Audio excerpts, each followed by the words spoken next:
From America's #1 seller of spackling, DAP DryDex Heavyweight Spackling for interior and exterior use. First, collect all the materials needed for your project or repair. Before application, ensure the surface is clean and free from any dirt or debris. Using a clean putty knife, apply DryDex to the surface and slightly overfill the hole.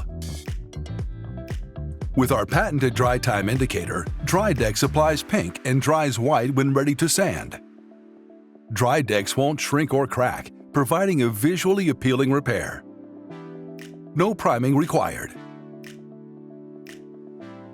With your project complete, immediately clean your tools with water and ensure you close DryDex with a tight seal before storing for your next project or repair.